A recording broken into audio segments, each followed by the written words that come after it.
Solo leveling is anime candy. And before y'all get mad, I don't mean that as an insult.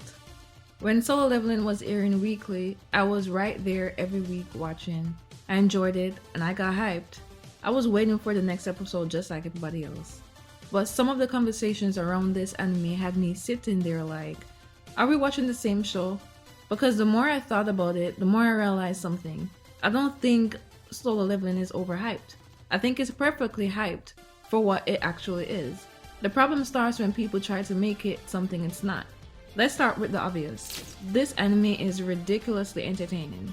The animation is incredible, the production quality is top tier, and the fights look amazing. The pacing keeps things moving. And Sung Jinwoo, yeah, I get it. I completely understand why people gravitate toward him. Every time he walks on screen, the aura is at maximum levels. Everything about solo leveling is designed to make you go, yo, that was cool. And honestly, it succeeds.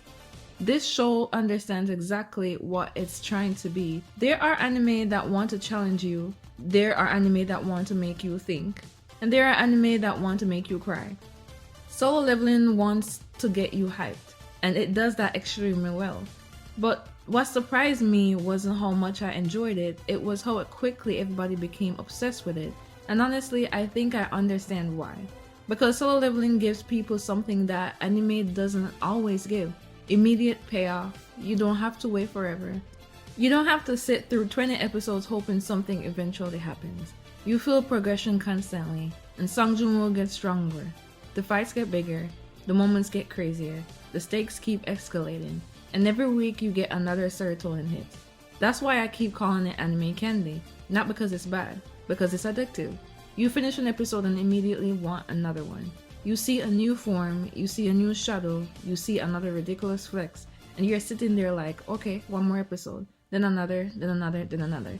And before you know it, you're fully invested. The power fantasy is incredibly satisfying. Watching somebody start at the bottom and continuously level up scratches something in our brains. It's simple, it's effective, and honestly, it's fun. That's why the hype makes sense to me. The hype isn't confusing, the hype is earned. Where I start to separate from some people is what happens next. Because hype and greatness aren't always the same conversation. And this is where people start looking at me funny. Because I enjoy solo leveling, I really do.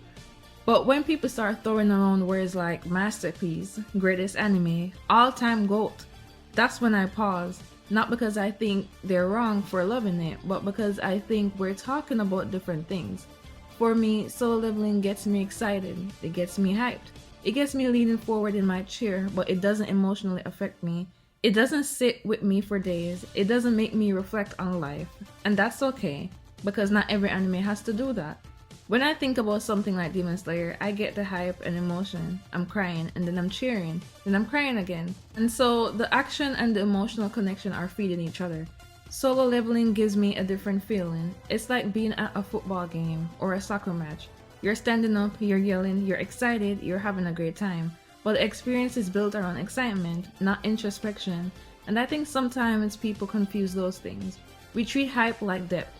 We treat excitement like emotional impact. We treat enjoyment like complexity. Those things can overlap, but they're not automatically the same. Because if I'm being honest, solo leveling isn't giving me layered character studies. It's not giving me deep emotional nuance. It's not trying to explore humanity in some profound way. It's giving me an incredible power fantasy with elite production. And that's not criticism. That's the product. That's the appeal. And that's the reason millions of people love it. So, is solo leveling overhyped? Only when people try to make it something it never claimed to be. Because when I judge it for what it actually is, it's fantastic. It's hype, it's fun, it's addictive, it's entertaining. And I think that's why it became so popular. Solo leveling isn't failing at being deep. It succeeds because it never tries to be. It's anime candy. And I mean that as a compliment. Because sometimes you don't need a 5-course meal. Sometimes you just want something that tastes good. And solo leveling tastes really, really good. If solo leveling gets you hyped every week, trust me, I get it. I was right there with you. I'm just saying, maybe let's separate hype from depth. And once we do that, I think we can appreciate solo leveling for exactly what it is. And that's more than enough. But until next time, sail safe and stay spirited.